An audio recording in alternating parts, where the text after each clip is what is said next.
اما بعد فاعوذ باللہ من الشیطان الرجیم بسم اللہ الرحمن الرحیم الف لام میم غلبت الروم فی ادنى الارض وهم من بعد غلبهم سيغلبون في بضع سنین للہ الامر من قبل ومن بعد صدق اللہ مولانا العظیم۔ معزز و محترم حاضرین سامعین اور ناظرین، آج ہم انشاءاللہ سورۃ الروم، سورۃ لقمان، سورۃ السجدہ اور سورۃ الاحزاب کے مضامین کو اجمالی انداز میں سمجھنے کی کوشش کریں گے۔ یہ 4 صورتیں ہیں، ان میں سے 3 صورتیں جو ہیں وہ مکی ہیں، اور آخری صورت آج جو تلاوت کی گئی ہے وہ سورۃ الاحزاب مدنی صورت ہے، جو 5 ہجری میں غزوہ احزاب کے موقع پر، غزوہ خندق بھی جسے کہتے ہیں، اس موقع پر نازل ہوئی۔ پہلی صورت ان میں سورۃ الروم ہے، جس کی مصحفی ترتیب 30 ہے، اور باعتبار نزول کے نزولی ترتیب جو ہے وہ 84 ہے، 84۔ تو 86 مکی صورتیں ہیں، تو یوں سمجھیے کہ یہ مکہ کی 3rd لاسٹ سورہ ہے، جس کے بعد 2 صورتیں پھر مکہ میں نازل ہوئیں، اور پھر حضور مدینہ طیبہ تشریف فرما ہوئے۔ سورۃ الروم کے آغاز میں جیسے نام سے ظاہر ہے، دوسری آیت میں ہی روم کا لفظ ہے۔ روم سے مراد وہی رومن امپائر ہے۔ 2 عظیم سلطنتیں تھیں اسلام سے پہلے، جس کو سپر طاقت کہہ لیں، سپر طاقتیں کہتے ہیں، سپر پاورز دور کی۔ ایک رومن امپائر تھی اور ایک پرشین امپائر تھی۔ رومن امپائر رومی سلطنت، اور پرشین امپائر جس کو شہنشاہ ایران جس کا بڑا تھا، خسرو بھی اس کو کہتے تھے۔ تو یہ 2 سلطنتیں تھیں۔ جو رومی سلطنت تھی اس کا آغاز روم سے ہوا، اٹلی سے ہوا، اور پھر وہ پھیلتی پھیلتی یورپ، اور یورپ کے بعد پھر وہ جو شمالی افریقہ ہے، تیونس اور مراکش وغیرہ ان ایریاز میں، اور پھر آہستہ آہستہ وہ مڈل ایسٹ تک پہنچ گئی۔ اور یہ جو ایرانی سلطنت کہیں یا فارسی سلطنت کہیں یا اس کو پرشین امپائر کہیں، اس کا جو اوریجن ہے وہ ایران تھا۔ آج کل کا جو ایران ہے اس وقت خراسان تھا، فارس بھی کہتے تھے۔ اور ان کا جو میدان جنگ تھا دونوں کا آپس میں، وہ شام اور عراق کا علاقہ تھا۔ یہ تو ان کی یعنی بیس تھی دونوں کی، اس کی بیس یورپ تھی، اور یورپ کے ساتھ پھر شمالی افریقہ، اور اس کی بیس جو ہے فارسیوں کی، وہ یہاں ایران اور فارس یا خراسان کا علاقہ۔ لیکن جہاں ان کی جنگ جاری رہتی، جیسے آج کل پراکسی وارز ہوتی ہیں، تو یہی اس سے ملتی جلتی صورتحال تھی کہ روس اور امریکہ جو ہیں، روس میں اور امریکہ میں نہیں لڑتے، وہ ہمارے پاس آ کے لڑتے ہیں، یا افغانستان میں لڑیں گے یا شام میں لڑیں گے، کسی اور ملک میں۔ تو یہی صورتحال ہمیشہ سپر طاقتوں کی رہی ہے کہ وہ ایک دوسرے کے یا اپنے اپنے مفاد کے یا ایک دوسرے کے مفاد کا اتنا خیال رکھتے ہیں کہ ڈائریکٹلی ایک دوسرے پہ حملہ آور نہیں ہوتے، لیکن درمیان میں پراکسی اسٹیٹس بنا کے پھر ان میں ان کی جنگ مفادات کی جاری رہتی ہے۔ تو یہ صورتحال تھی۔ تو کبھی وہ جیت جاتے تھے، کبھی وہ جیت جاتے تھے، جیسے ہوتا ہے۔ تو کچھ عرصے کے لیے جب یہ سورہ مبارکہ نازل ہوئی ہے، تو اس دوران جنگ میں رومی جو ہے وہ ہار گئے تھے، انہیں شکست ہوئی تھی، اور فارسی جو تھے یعنی شہنشاہ ایران جو تھا، اس کو فتح حاصل ہوئی۔ اب اس فتح پر جو مکہ والے تھے وہ خوش ہوئے۔ خوش ہونے کی وجہ کیا تھی؟ کیونکہ جو رومی سلطنت والے تھے وہ عیسائی تھے، اور عیسائی جو کہ اہل کتاب ہیں، وہ پیغمبروں کو مانتے ہیں، اللہ کو مانتے ہیں، تو لہٰذا ایک نسبت تھی انہیں مسلمانوں سے کہ مسلمان بھی کتاب والے ہیں، رسول والے ہیں اور اللہ والے ہیں۔ اور یہ جو مجوسی تھے فارسی، تو ان کی نسبت جو ہے، چونکہ یہ مشرک تھے اور بتوں کے پجاری تھے، وحدہ لا شریک رب کے قائل نہیں تھے، تو اس وجہ سے اپنے آپ کو آئیڈینٹیفائی کرتے تھے جو مکہ والے تھے وہ ان کے ساتھ، اور انہیں مسلمانوں کے ساتھ بریکٹ کرتے تھے۔ تو جب فارسی جیتے تو وہ خوش ہوئے کہ مسلمانوں کے جو یعنی خیالات جن سے ملتے تھے وہ ہار گئے ہیں، تو گویا مسلمانوں کا بھی خاتمہ ہو جائے گا، جیسے ان کے مزاج والوں کا خاتمہ ہوا ہے۔ تو اس پر یہ آیات نازل ہوئی ہیں۔ سورۃ روم کی نسبت بھی اسی رومی سلطنت کی یعنی نام سے ہی ہے، الف لام میم غلبت الروم فی ادنی الارض۔ یہ پیشن گوئی فرمائی اللہ تعالیٰ نے کہ ہرا دیے گئے ہیں رومی فی ادنی الارض، قریب کی زمین میں، وہم من بعد غلبہم سیغلبون، اور وہ ہار جانے کے بعد ضرور پھر غالب ہوں گے، فی بضع سنین، چند سالوں کے اندر۔ للہ الامر من قبل و من بعد، حکم جو ہے پہلے بھی اللہ کا ہے اور پھر بھی اللہ ہی کا حکم ہے۔ اب یہ جو پیشین گوئی تھی کہ اب یہ مکہ والے خوش ہو رہے ہیں، لیکن ان قریب پھر دوبارہ جو ایران والے ہیں ان کو شکست ہوگی اور پھر رومیوں کو اللہ تعالیٰ فتح عطا فرمائے گا۔ تو لفظ بدع ہے چند سال، فی بدع سنین، تو یہ چند کا جو لفظ ہے یہ 3 سے لے کر 9 تک بولا جاتا ہے، 3 سال سے لے کر 9 سال تک۔ تو پھر جو ہے اس میں 7 سال بعد یا 9 سال بعد اللہ تعالیٰ نے پھر انہیں فتح عطا فرما دی، جیسے قرآن نے اعلان فرمایا تھا۔ تو یہ ایک یعنی خاص طور پہ اس کا جو بیک گراؤنڈ تھا اس کی تاریخ کے حوالے سے،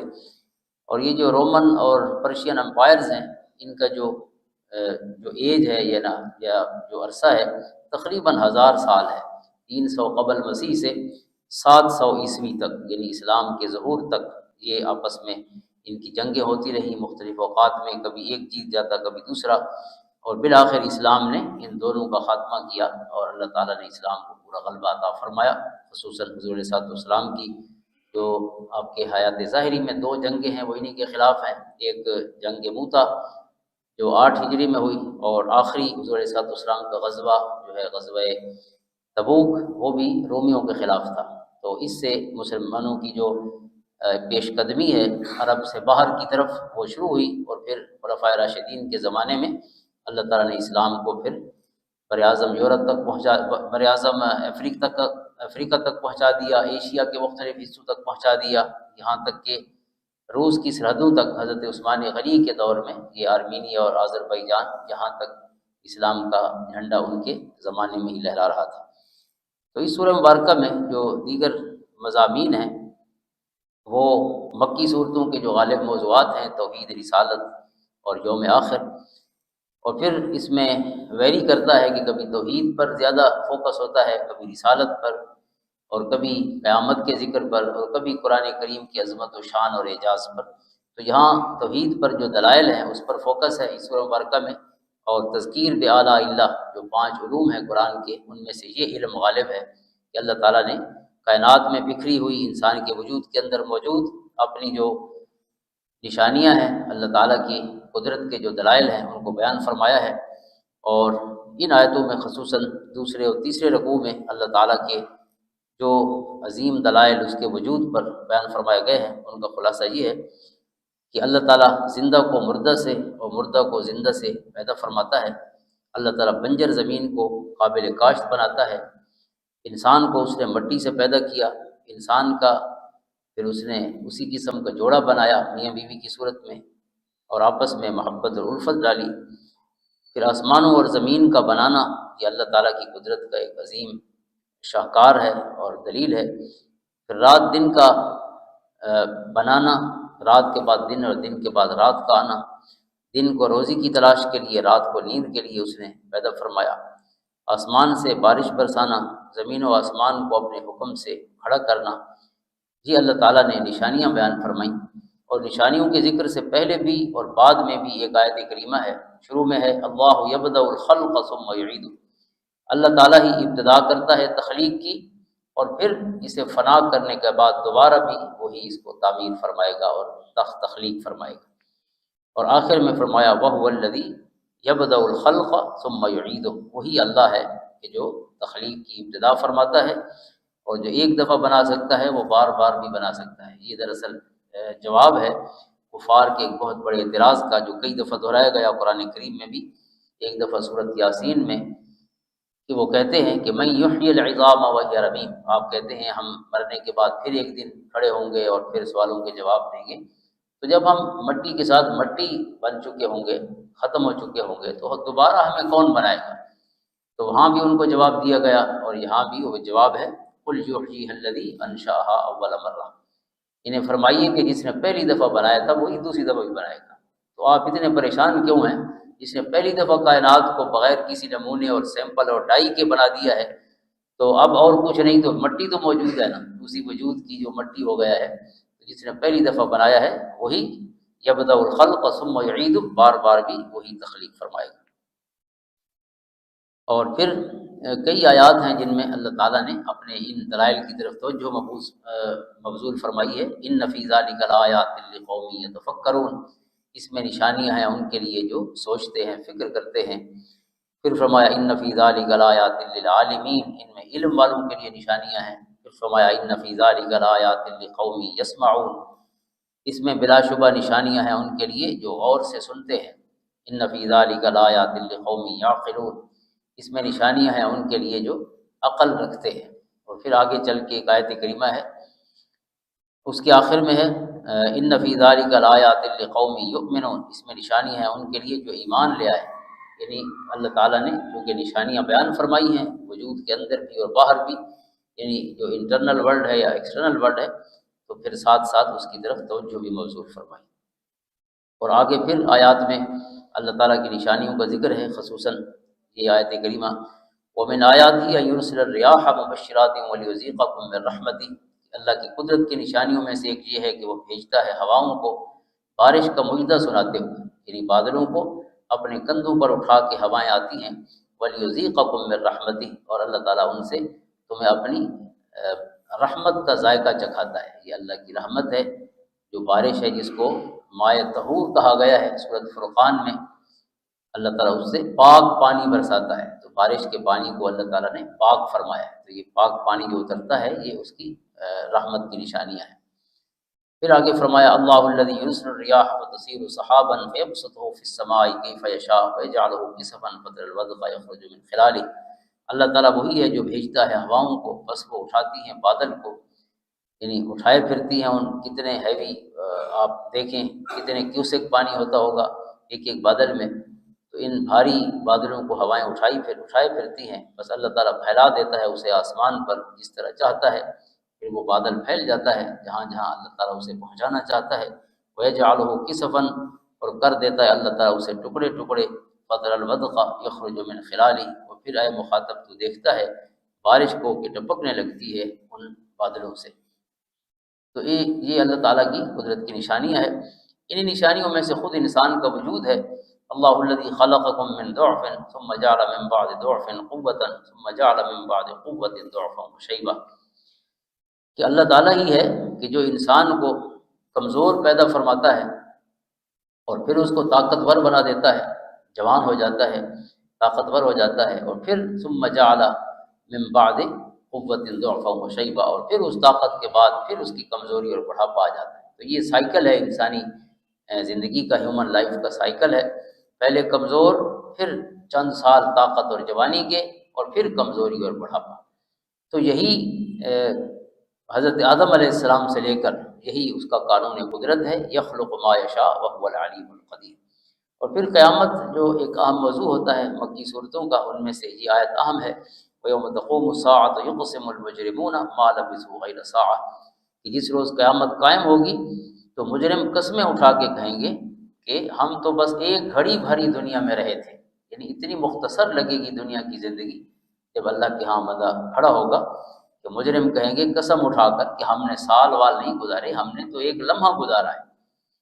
اس لمحہ بھر کی زندگی کے لیے تو پوچھا جائے گا ایک لمحے میں تم نے اللہ کو اتنا ناراض کر لیا کہ آج تمہارا یہ ٹھکانہ ہے اور یہ نتیجہ ہے۔ تو اس لیے یہ یاد دلایا جا رہا ہے کہ دنیا مختصر ہے، تو اس کا جو مختصر ہونا ہے اس کو ذہن میں رکھنا چاہیے، تاکہ انسان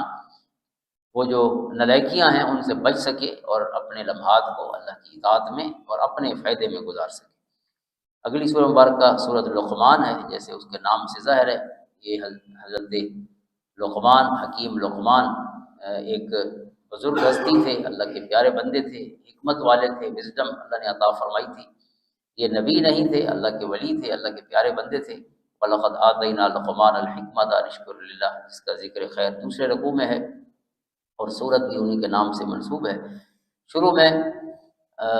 کیونکہ یہ سورہ مبارکہ بھی حروف مقطعات سے شروع ہو رہی ہے، تو شروع میں پھر اس کے بعد قرآن کریم کی عظمت کو بیان فرمایا گیا، تلک آیات الکتاب الحکیم ہدی ورحمۃ للمحسنین، کہ یہ آیتیں ہیں کتاب حکیم کی، حکمت بھری کتاب کی، جو سراپا ہدایت ہے اور رحمت ہے نیک لوگوں کے لیے۔ اور پھر کچھ دلائل بھی ہیں اللہ تعالیٰ کی توحید پر، اور ان کے بعد جو دوسرا رکوع ہے اس میں لقمان حکیم کی پھر یہ نصیحتیں ہیں جو انہوں نے اپنے بیٹے کو کی ہیں۔ تو ان نصیحتوں کا خلاصہ یہ ہے، سب سے پہلے اپنے بیٹے کو کہتے ہیں کہ شرک چھوڑ دو، لا تشرک باللہ، اللہ تعالیٰ کے ساتھ شرک نہ کرنا، یا بنیہ کہہ کر، اے بیٹا کہہ کر، ان الشرک لظلم عظیم، کیونکہ شرک بہت بڑا گناہ ہے۔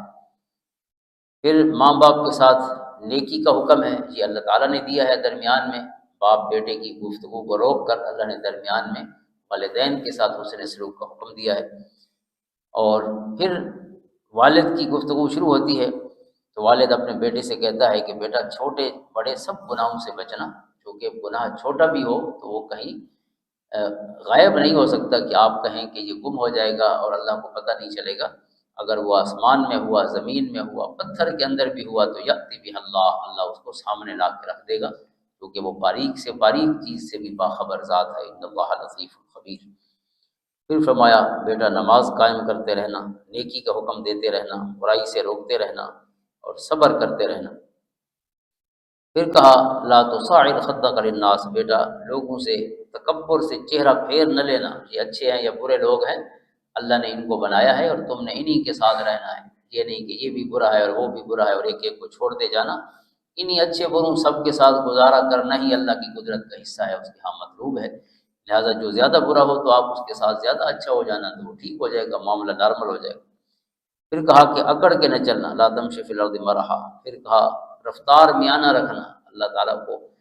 بہت تیز چلنے والے بھی اچھے نہیں لگتے اور بہت سست بھی اچھے نہیں لگتے، میانہ رو ہونا چاہیے۔ اور پھر کہا آواز بھی پست رکھنا ہمیشہ، بہت زیادہ شور شرابہ کرنے والے بھی اللہ کو پسند نہیں ہے، لہٰذا اپنی گفتگو، اپنا لہجہ، اپنی آواز کا پچ اور لیول وہ ہمیشہ میانہ اور دھیما رکھنا۔ اور پھر اللہ تعالیٰ کی قدرت پر دلائل ہیں یہ آیت کریمہ، مثلا الم تروا ان اللہ سخر لکم ما فی السماوات و ما فی الارض، کہ کیا تم نے دیکھا نہیں کہ اللہ تعالیٰ نے تمہارے لیے فرما بردار بنا دیا، مسخر کر دیا جو کچھ آسمانوں میں ہے اور جو کچھ زمین میں ہے، یہ سب حضرت انسان کی نوکری اور خدمت کے لیے اللہ نے پیدا فرمایا۔ کائنات پوری کی تخلیق کا مقصد حضرت انسان کی خدمت ہے۔ وَأَسْبَغَ عَلَيْكُمْ نِعَمَهُ ظَاهِرَةً وَبَاطِنَةً، اور اللہ نے تمام کر دی ہیں تم پر ہر قسم کی نعمتیں، ظاہری بھی اور باطنی بھی۔ اللہ تعالیٰ کی نعمتیں انسان گن نہیں سکتا، تو لہٰذا شعور نعمت اپنے اندر بیدار کرنا چاہیے۔ عموماً انسان ایک آنکھیں بند کر کے جی رہا ہوتا ہے تو وہ کمپلیننگ قسم کی طبیعت اور مزاج ڈیولپ کر لیتا ہے اپنا، فلاں بھی چیز میں نہیں ہے، فلاں بھی نہیں ہے، وہ فلاں بھی نہیں ہے۔ تو انسان کو جو چیزیں ہیں ان کا پہلے خود کو یاد دلانا چاہیے کہ میرے پاس کیا چیز ہے۔ یہ زندگی ہے، اللہ تعالیٰ کی بہت بڑی نعمت ہے۔ زندگی کے اندر باہر کتنی نعمتیں ہیں، خالق کا فضل ہے، کرم ہے، آنکھیں ہیں، کان ہیں، زبان ہے، ہاتھ ہیں، پاؤں ہیں، کسی کے محتاج نہیں ہیں، ماں باپ کا سایہ ہے، ان کی محبتیں ہیں، اولاد ہے، ان کی پیار بھری انتظاریں ہیں ماں باپ کے لیے۔ تو یہ سب جو ہے اللہ تعالیٰ کے رزق کا حصہ ہے، یہ بھی رزق ہے۔ رزق صرف کھانے پینے والی چیز یا پیسے کا نام نہیں ہے، یہ محبتیں بھی رزق ہے جو اللہ رب العزت عطا فرماتا ہے۔ محبت کرنے والے لوگ، ماں باپ بھی محبت کرتے ہیں، اولاد بھی محبت کرتی ہے، ہم اولاد سے محبت کرتے ہیں، تو یہ ساری چیزیں اللہ تعالیٰ کی عطائیں ہیں اور ان کو یاد رکھنا چاہیے۔ اور ایک آیت اللہ تعالیٰ کی عظمت و شان اور اس کی تعریف اور حمد و ثنا میں بہت ہی کمال آیت مبارکہ ہے۔ اسی مفہوم کی ایک آیت سورۃ کہف کے آخر میں بھی ہے، سیکنڈ لاسٹ آیا، جہاں پہ فرمایا وَلَوْ أَنَّ مَا فِي الْأَرْضِ مِنْ شَجَرَةٍ أَقْلَامٌ وَالْبَحْرُ يَمُدُّهُ مِنْ بَعْدِهِ سَبْعَةُ أَبْحُرٍ مَا نَفِدَتْ كَلِمَاتُ اللَّهِ، کہ اگر زمین میں جتنے درخت ہیں وہ کلمے بن جائے، جتنے درخت موجود ہیں دنیا میں ان سب کو کلمے بنا دیا جائے، اور جتنے سمندر ہیں وہ سب سیاہی بن جائیں، اور اس کے علاوہ 7 سمندر اور بھی جتنے سمندر ہیں وہ بھی سیاہی بن جائیں، اور من بعد ہی سبعۃ ابحر ملٹی پلائڈ بائی 7 مور، مزید یا بلکہ اس میں ایڈ کر لیں، ایڈڈ بائی، اس میں ایڈ کر دیں 7 اور سمندر، جتنے سمندر موجود ہیں ان میں 7 اور بڑھا لیں، یہ بن جائے سیاہی اور سارے درخت بن جائیں کلمے، اور یہ اللہ تعالیٰ کی حمد اور ثنا اور اس کی تعریف لکھنا شروع کریں، ما نفدت کلمات اللہ، فرمایا اللہ تعالیٰ کی حمد و ثنا، اللہ تعالیٰ کی شانیں اور عظمتیں جو ہیں ان کا ذکر پھر بھی نہیں لکھ سکے۔ ان اللہ عزیز حکیم، ما خلقکم ولا بعثکم الا کنفس واحدہ، کہ اللہ تعالیٰ کی بارگاہ میں تمام انسانوں کو بنانا، پیدا کرنا اور پھر قیامت کے دن دوبارہ اٹھانا، جیسے کہا گیا اللہ یبدأ الخلق ثم یعیدہ، پہلی دفعہ تمام انسانوں کی تخلیق اور پھر دوبارہ ان کو قیامت کے دن قبروں سے اٹھا کے کھڑا کرنا۔ فرمایا اللہ کے لیے اس طرح ہے جیسے ایک ہی بندہ بنانا اور کھڑا کرنا، کنفس واحد، اللہ تعالیٰ کے لیے کوئی چیز مشکل نہیں ہے، وہو اہون علیہ، جیسے پیچھے فرمایا یہ سب آسان ہے اللہ کے۔ پھر اللہ تعالیٰ کی مبارک نشانیاں اور جو دلائل ہیں توحید کے وہ بیان فرمائے گئے، اور آخر میں فرمایا گیا کہ قیامت کے دن سے ڈرتے رہنا جس دن کوئی باپ اپنے بیٹے کے گناہوں کا بدلہ نہیں دے گا اور نہ بیٹا اپنے باپ کے گناہوں کا، لا یجزی والد عن ولد ولا مولود هو جاز عن والدہ شیئا، ہر کوئی اپنے حصے کے گناہ خود بھگتے گا، یہ نہیں کہ کوئی دوسرے کو پکڑا جائے گا، یہ قانون ہے لا تزر وازرۃ وزر اخرى، گناہ کی سزا دوسرے کو نہیں دی جائے گی، جو کرے گا وہی بھگتے گا۔ اور آخری آیت میں وہ 5 علم ہیں جو اللہ کی ذات کے ساتھ خاص ہیں، ان اللہ عنده علم الساعہ، قیامت کا علم اللہ ہی کے پاس ہے، اسے پتہ ہے کب آئے گی، وَيُنَزِّلُ الْغَيْثَ، وہی بارشیں برساتا ہے، وَيَعْلَمُ مَا فِي الْأَرْحَامِ، وہی جانتا ہے کہ ماؤں کے رحموں میں کیا ہے، وَمَا تَدْرِي نَفْسٌ مَاذَا تَكْسِبُ غَدًا، کوئی نہیں جانتا کہ کل وہ کیا کمائے گا، ہم کل کیا کام کریں گے، کیا عمل کریں گے، کوئی نہیں پتہ، وَمَا تَدْرِي نَفْسٌ بِأَيِّ أَرْضٍ تَمُوتُ، اور 5واں یہ علم کہ کوئی نہیں جانتا کہ کس سرزمین میں مرے گا، کسی کو نہیں پتہ اس کی موت کہاں آنی ہے، ان اللہ علیم خبیر، بے شک اللہ تعالیٰ علیم ہے اور خبیر ہے۔ اگلی سورہ مبارکہ سورہ سجدہ ہے، اور سجدہ اسی نسبت سے ہے چونکہ اس میں سجدہ کی آیت ہے۔ اللہ کے پیارے رسول صلی اللہ تعالیٰ علیہ وسلم کو اس سورہ مبارکہ سے خاص محبت تھی کہ آپ ہر جمعہ کو پہلی رکعت میں جمعہ کی یہ سورہ مبارکہ پڑھتے تھے، سورۃ السجدہ، اور اس میں آپ سجدہ بھی فرماتے تھے، جیسے آج کل سعودی عرب میں مکہ مدینہ میں وہ قراء حضرات صبح کی نماز میں جمعہ کے دن پہلی رکعت میں یہ سورت پڑھتے ہیں، اور دوسری رکعت میں سورۃ الانسان یا سورۃ الدہر اس کا نام ہے، جو 29ویں پارے کی سیکنڈ لاسٹ سورہ ہے، سورۃ الدہر، هل اتى على الانسان حین من الدہر، اس کا نام سورۃ الانسان بھی ہے چونکہ انسان کی تخلیق کے ذکر سے شروع ہوتی ہے، اور سورۃ الدہر زمانہ بھی اس کا نام ہے۔ تو یہ 2 صورتیں حضور علیہ السلام صبح کی نماز میں جمعہ کے دن آپ تلاوت فرماتے،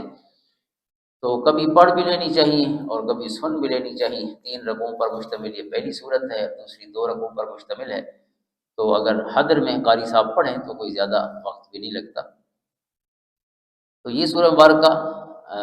توحید کے ذکر پر ہے، اللہ تعالیٰ کی عظمت و شان ہے، خود انسان کی تخلیق کا ذکر ہے۔ شروع کی مبارک آیت ہے قرآن کریم کی عظمت بیان کرتے ہوئے، الف لام میم تنزیل الکتاب لا ریب فیہ من رب العالمین، اس کتاب کا نزول اس رب کی طرف سے ہوا ہے، اس میں کوئی شک نہیں، اور اس کا نزول اس رب کی طرف سے ہوا ہے جو تمام جہانوں کو پالنے والا ہے۔ اور پھر اللہ تعالیٰ نے اپنی عظمت کی نشانیاں بیان فرمائی، اللہ الذی خلق السماوات والارض وما بینہما فی 6 ایام، وہی اللہ ہے جس نے زمینوں کو آسمانوں کو 6 دن میں پیدا فرمایا اور جو کچھ ان کے درمیان میں ہے، پھر اس نے استواء علی العرش فرمایا۔ پھر حضرت انسان کی تخلیق اور تمام دنیا کی دیگر جو مخلوقات ہیں ان کی تخلیق کا ذکر ہے، الذی احسن کل شیء خلقہ، وہ اللہ ہے کہ جس نے ہر چیز کو بہت خوبصورت اور حسین بنایا ہے، وبدأ خلق الانسان من طین، اور ابتدا فرمائی انسان کی تخلیق کی گارے سے، مٹی سے انسان کو پیدا کرنا شروع فرمایا، ثم جعل نسلہ من سلالۃ من ماء مہین، پھر پیدا کیا اس کی نسل کو ایک جوہر سے یعنی حقیر پانی سے، ثم سواہ، پھر اللہ تعالیٰ نے اس کی قد و قامت کو درست اور حسین بنایا، ونفخ فیہ من روحہ، اور پھونک دی اس میں اپنی روح، وجعل لکم السمع والابصار والافئدہ، اور اللہ تعالیٰ نے بنا دیے تمہارے لیے کان، آنکھیں اور دل، قلیلا ما تشکرون، تم بہت کم شکر بجا لاتے ہو۔ اللہ تعالیٰ اپنے شکر کی توفیق عطا فرمائے۔ اس کے بعد پھر آیت سجدہ ہے جس میں ایمان والوں کی یہ صفت بیان کی گئی کہ صرف وہی لوگ ہماری آیتوں پر ایمان لاتے ہیں جنہیں ہماری آیتوں سے نصیحت کی جاتی ہے تو گر پڑتے ہیں سجدہ کرتے ہوئے، اور پھر اللہ تعالیٰ کی حمد کے ساتھ اس کی تسبیح بیان کرتے ہیں اور تکبر نہیں کرتے۔ اور وہ ایسے لوگ ہیں تتجافی جنوبہم عن المضاجع، جن کے پہلو دور رہتے ہیں بستروں سے، اور پکارتے ہیں اپنے رب کو خوف اور امید کے ساتھ، ومما رزقناهم ينفقون، اور جو کچھ ہم نے عطا فرمایا اس میں سے خرچ کرتے ہیں۔ تو یہ ایمان والوں کی صفت ہے کہ وہ رات کو اٹھ کر اللہ کی بارگاہ میں اسے یاد کرتے ہیں، حاضری دیتے ہیں، اور امید اور خوف کے جذبات سے مملو ہو کر اپنے رب کو پکارتے رہتے ہیں۔ اللہ تعالیٰ اس وقت اٹھنے کی توفیق عطا فرمائے۔ اور پھر ایک دو عذابوں کا ذکر ہے، وَلَنُذِيقَنَّهُم مِّنَ الْعَذَابِ الْأَدْنَىٰ دُونَ الْعَذَابِ الْأَكْبَرِ لَعَلَّهُمْ يَرْجِعُونَ، اور ہم ضرور چکھاتے رہیں گے انہیں تھوڑا تھوڑا عذاب بڑے عذاب سے پہلے۔ عذاب اکبر جو کہ حضور علیہ السلام کے زمانے میں نہیں آ سکتا اور نہیں آئے گا، چونکہ اللہ نے اعلان فرما دیا وَمَا كَانَ اللَّهُ لِيُعَذِّبَهُمْ وَأَنْتَ فِيهِمْ۔ عذاب اکبر اگر آتا ہے یا جو آتا رہا، جس کا ذکر قرآن میں ہے 6 قوموں کے حوالے سے، وہ ان نبیوں کی زندگی میں آیا۔ نبی جب اس دنیا میں تشریف فرما تھے، ان کا انکار کیا، اور پھر نبی ان سے ناراض ہوئے اور اللہ سے دعا کی کہ اے اللہ، یہ جو جس طرح آپ کہتے ہیں کہ اگر آپ سچے ہیں تو پھر آ جائے اللہ کا عذاب، تو پھر اللہ کا عذاب آ جاتا رہا۔ اس لیے اب اللہ کا وہ عذاب نہیں آ سکتا جس کو وَيَقْطَعْ دَابِرَ الْكَافِرِينَ قرآن نے کہا کہ جو ان کی جو مجرم تھے یا کافر تھے، جو ان کی جڑ کاٹ دیتا تھا۔ یعنی جیسے قرآن کریم نے فرمایا کہ ان کا جو زمین کا اللہ نے نیچے والا حصہ اوپر کر دیا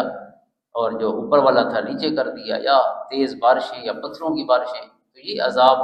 اب نہیں آ سکتے۔ عذاب اکبر اللہ کے فضل سے کہ اس نے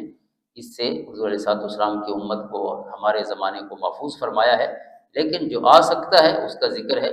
وہ چھوٹے عذاب ہے، یعنی کبھی قحط سالی ہو جائے،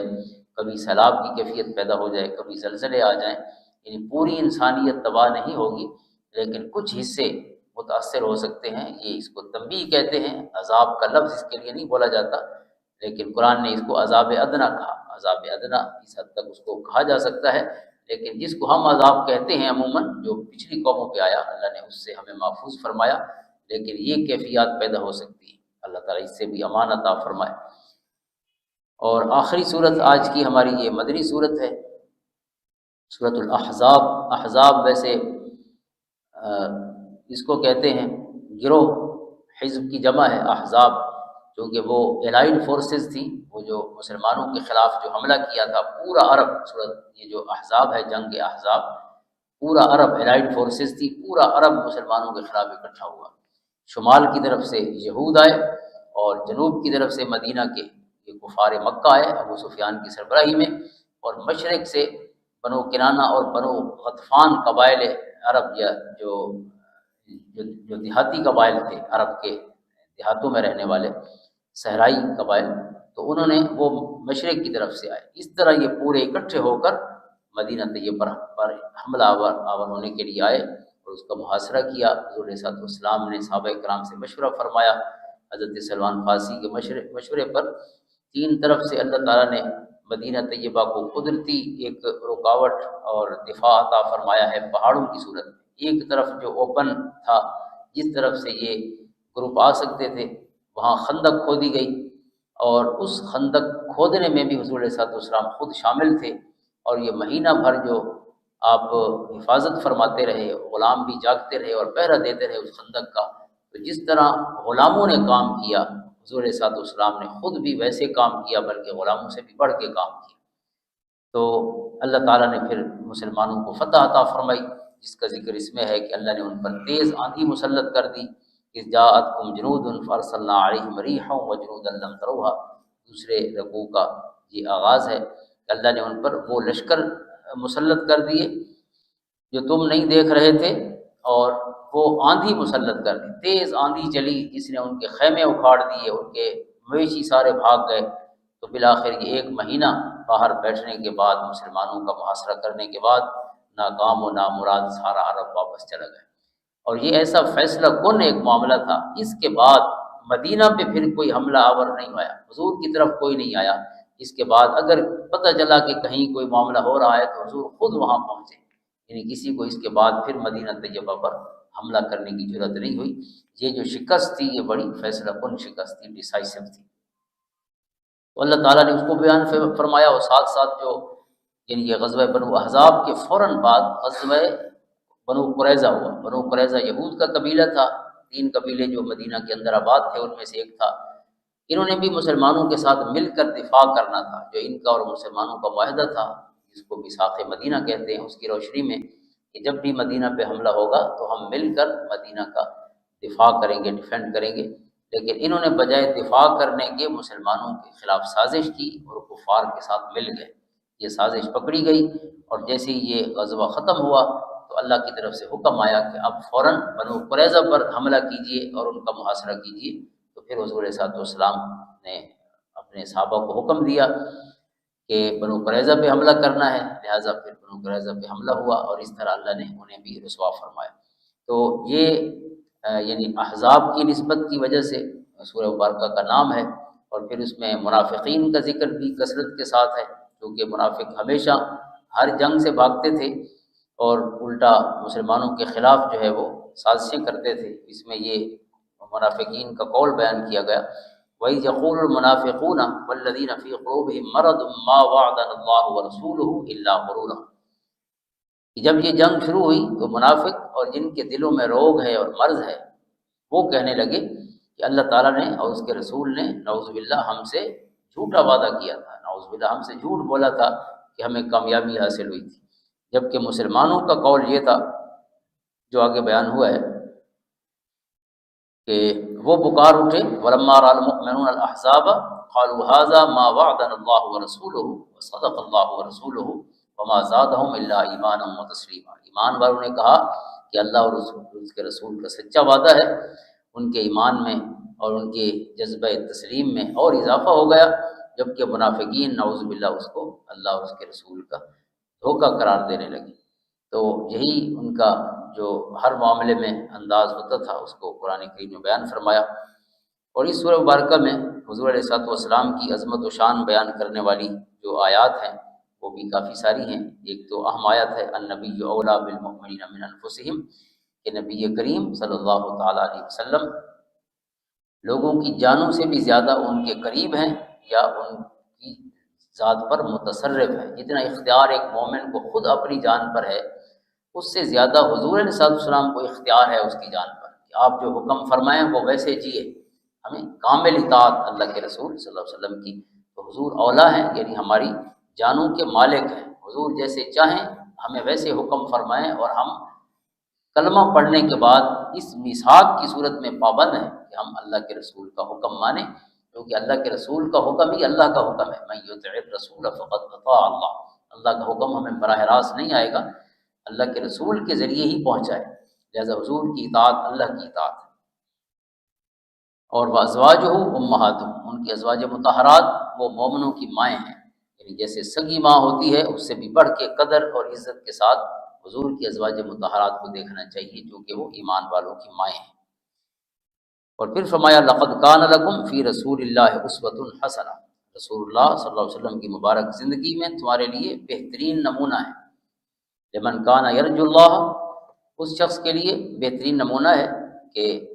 جو اللہ تعالیٰ سے ملنے اور قیامت کے آنے کی امید رکھتا ہے، والیوم الآخر، جسے امید ہے کہ میں نے اللہ کی بارگاہ میں پہنچنا ہے، اور جو قیامت پر بھی یقین رکھتا ہے تو اسے چاہیے کہ وہ حضور علیہ الصلوۃ والسلام کی حیات مبارکہ کو ہی اپنے لیے ہر معاملے میں اسوہ حسنہ اور کامل نمونہ سمجھے۔ تو اگر اس آیت کے ساتھ اس کو دیکھا جائے جس میں حضور علیہ الصلوۃ والسلام اولیٰ ہیں ایمان والوں کے، تو اس کا مفہوم بھی یہی ہے کہ کامل اطاعت حضور علیہ الصلوۃ والسلام کی مطلوب ہے۔ اور پھر ما کان محمد ابا احد من رجالکم ولکن رسول اللہ وخاتم النبیین، حضور علیہ الصلوۃ والسلام کی ختم نبوت کا اعلان کرنے والی یہ آیت مبارکہ بھی بہت اہم ہے کہ محمد صلی اللہ علیہ وسلم تم میں سے تمہارے مردوں میں سے کسی کے باپ نہیں ہیں، ولکن رسول اللہ وخاتم النبیین، بلکہ وہ اللہ کے رسول ہیں اور خاتم النبیین ہیں، سلسلہ نبوت کو ختم فرمانے والے ہیں۔ اور آگے پھر آپ کی عظمتیں اور شانیں اس انداز میں بیان فرمائی گئی، یا ایھا النبی، اے نبی صلی اللہ تعالیٰ علیہ وآلہ وسلم، انا ارسلناک شاہدا ومبشرا ونذیرا وداعیا الی اللہ باذنہ وسراجا منیرا، ہم نے آپ کو سب سچائیوں کا گواہ بنا کر اور خوشخبری سنانے والا اور بر وقت ڈرانے والا بنا کر بھیجا، وداعیا الی اللہ، اور دعوت دینے والا اللہ کی طرف سے اس کے اذن اور حکم سے، وسراجم منیرا، اور آپ کو روشن آفتاب، ایسا آفتاب بنا کر بھیجا کہ روشن کرنے والا ہے، خود تو روشن ہے لیکن دوسروں کے دلوں کو بھی ایمان کے نور سے بھرنے والا ہے۔ تو یہ آپ کی عظمتیں، آپ کی مبارک صفات بیان فرمائی گئیں، اور پھر وہ اہم آیت ہے جس کو آیت صلاح کہتے ہیں، ان اللہ و ملائکتہ یصلون علی النبی یا ایھا الذین آمنوا صلوا علیہ وسلموا تسلیما، بے شک اللہ رب العزت اس کے سارے فرشتے نبی صلی اللہ تعالیٰ علیہ وسلم پر درود پاک بھیجتے ہیں۔ اے ایمان والو تم بھی درود بھی بھیجو، صلات بھی بھیجو، اور خوب سلام بھی بھیجو۔ اللہم صلی علی محمد وعلی آل محمد وبارک وسلم، تو حضور صلی اللہ علیہ وسلم پر درود پاک بھیجنے کا حکم ہے، اور درود آپ کے قرب کا بہترین ذریعہ ہے، اللہ تعالیٰ کے قرب کا بہترین ذریعہ ہے۔ حضور صلی اللہ علیہ وسلم نے ارشاد فرمایا کہ جو 10 دفعہ صبح اور 10 دفعہ شام مجھ پر درود پاک پڑھتا ہے، اس کے لیے میری شفاعت لازم ہو گئی، وہ میری شفاعت کا مستحق ہو گیا، جو صبح و شام 10 دفعہ مجھے درود پاک کی صورت میں تحفے پیش کرتا ہے۔ اس آیت کریمہ میں، اس سورہ مبارکہ میں کچھ فقہی احکام بھی بیان ہوئے ہیں، چونکہ مدنی صورت ہے تو مدنی صورتوں میں احکام شرعیہ بھی ساتھ ساتھ بیان ہوتے ہیں، تو یہ چند ایک ذکر کر لیتے ہیں۔ ایک تو اہم معاملہ ہے اس سورہ مبارکہ میں، اور وہ ہے منہ بولے بیٹے کا معاملہ، کیونکہ عرب میں جس کو منہ بولا بیٹا بنایا جاتا تھا وہ حقیقی بیٹے جیسا ہوتا تھا، یعنی جیسے سگا بیٹا۔ اب اس کی وجہ سے جیسے سگا بیٹا ہوتا ہے تو سگے بیٹے کی جو بیوی ہے یعنی بہو، اس کے ساتھ سسر نکاح نہیں کر سکتا، سگے بیٹے کے جو معاملات ہیں۔ تو یہ ایک ایسا معاملہ تھا کہ اس وقت جو ان کے رسم و رواج کہیں یا ان کی جو سوچیں تھیں ان کا حصہ تھا، اور اس کی جو وضاحت تھی بڑی ضروری تھی، کیونکہ یہ صدیوں کے جمے ہوئے جو تعصبات ہوتے ہیں یا اوہام ہوتے ہیں انہیں ختم کرنے کے لیے انقلابی قدم کی ضرورت ہوتی ہے۔ لہٰذا اللہ تعالیٰ نے اس منہ بولے بیٹے کے نظام کو ختم کرنے کے لیے پہلا حکم تو یہ فرمایا کہ ادعوہم لآبائہم هو اقسط عند اللہ، کہ جو بھی بچے ہوں انہیں اپنے باپوں کی نسبت سے ہی یاد کیا کرو، جو ان کے باپ ہیں اسی نسبت سے، یعنی کبھی بھی یہ ہم بھی بنا دیتے ہیں، بعض اوقات کسی کا بچہ نہیں ہوتا تو بھائی کی بچی یا بچہ لے لیا یا بہن کا لے لیا، اور پھر اپنا نام ہی لکھوا دیتے ہیں باپ میں بھی، یعنی جو بچے کو گود لینے والا ہوتا ہے وہ باپ بھی خود بن جاتا ہے، تو یہ شرعی طور پر غلط ہے، بلکہ قرآن کی صریح خلاف ورزی ہے۔ قرآن کا حکم ہے ادعوہم لآبائہم، کہ بلایا کرو انہیں ان کے جو حقیقی باپ ہیں اسی نسبت سے، وہ اقسط عند اللہ، یہ اللہ کے نزدیک زیادہ قرین قیاس ہے۔ یہاں تک فرمایا کہ اگر ان کے باپ پتہ نہ ہو، جیسے کوئی بچے بعض اوقات جیسے آپ کو پتہ ہے ہاسپٹل سے کبھی بندہ لے آتا ہے تو اس طرح کے بھی معاملات ہو سکتے ہیں، تو فَإِن لَّمْ تَعْلَمُوا آبَاءَهُمْ فَإِخْوَانُكُمْ فِي الدِّينِ وَمَوَالِيكُمْ، پھر بھی فرمایا کہ انہیں وہ تمہارے دینی بھائی ہیں اور تمہارے دوست ہیں۔ موالی، یہ جو مولا کہا جاتا تھا جن کے والدین کا پتہ نہیں ہوتا تھا، جو اس وقت غلام ہوتے تھے، بیچارے بکتے بکاتے کہاں سے آتے تھے، نہ قوم کا پتہ، نہ قبیلے کا، نہ باپ کا، نہ ماں کا، تو ایسے غلاموں کو پھر مولا کہا جاتا تھا، جیسے حضرت نافع مولا عبداللہ ابن عمر، حضرت قریب مولا عبداللہ ابن عباس، یہ جو مولا جن کو کہا جاتا تھا یعنی آزاد کردہ غلام۔ تو باپ نہیں کہا جاتا تھا پھر بھی، یعنی باپ نہیں کہنا، کوئی بھی اور نسبت، یا گارڈین میں اپنا نام لکھ لیں، سرپرست میں لکھ لیں، لیکن باپ کو ہی لکھیں گے جو ہے، اگر نہیں پتہ تو پھر گارڈین کے حساب سے کام چلائیں، لیکن کسی اور کا نام نہیں دے سکتے، یہ قرآن نے اس سے منع فرمایا۔ اور پھر اس رسم میں کبھی کو ختم کرنے کے لیے حضور علیہ السلام کا اپنا نکاح اللہ نے آپ کے منہ بولے بیٹے حضرت زید بن حارثہ کی جو متعلقہ تھی، حضرت زینب بنت جحش رضی اللہ تعالیٰ عنہ، ان سے اللہ نے فرمایا زوجناکہا، ہم نے آپ کا نکاح ان سے کر دیا ہے، یعنی تاکہ یہ معاملہ یہ انقلابی قدم تھا، تاکہ ہمیشہ کے لیے یہ تصور درست ہو جائے کہ جو منہ بولا بیٹا ہوتا ہے وہ کبھی حقیقی بیٹا نہیں ہوتا، لہٰذا اس کی جو بیوی ہے وہ بہو جیسی نہیں ہے کہ اس سے نکاح نہ ہو سکے۔ تو اللہ فرماتا ہے کہ ہم نے آپ کا نکاح کر دیا ہے، یہ وہ نکاح ہے جو اللہ نے عرشوں پہ کر دیا ہے اپنے محبوب کا، حضرت زینب بنت جحش سے، جن کو حضرت زید بن حارثہ نے طلاق دی تھی۔ حضرت زید بن حارثہ حضور کے منہ بولے بیٹے تھے، جس کو متبنہ کہتے ہیں۔ تو یہ ایک شرعی حکم ہے جس کی اس سورہ مبارکہ میں وضاحت فرمائی گئی۔ اور دوسرا، اس میں کئی آداب معاشرت تعلیم فرمائے گئے ہیں۔ خواتین کے پردے کی آیت اس میں ہے، جو گھر کے باہر پردہ ہوتا ہے، جو گھر کے اندر پردہ ہے اس کے احکام سورۃ نور میں ہیں، اور گھر کے باہر پردے کے احکام اس سورہ مبارکہ میں ہے۔ یا ایھا النبی قل لازواجک ونساء المؤمنین یدنین علیہن من جلابیبہن، کہ اے نبی پاک صلی اللہ علیہ وسلم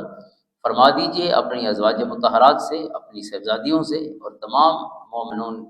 مومن عورتوں سے کہ یدنین علیہن من جلابیبہن، کہ جب وہ باہر نکلیں تو ڈال لیا کریں اپنے اوپر اپنی چادروں کے پلو، ذالک ادنیٰ ان یعرفن فلا یؤذین، اس طرح وہ بآسانی پہچان لی جائیں گی اور انہیں ستایا نہیں جائے گا، پتہ چلے گا کہ یہ مومن عورتیں ہیں۔ تو لہٰذا بڑی چادریں جس میں جسم کے الگ الگ حصے نظر نہ آئیں، یہ روح ہے اس کی، جلابیب جلباب کی جمع ہے، بڑی چادریں اوڑھ لیں۔ لہٰذا ایسا برقع پہننا کہ جس سے جسم کے حصے الگ الگ نظر آ رہے ہوں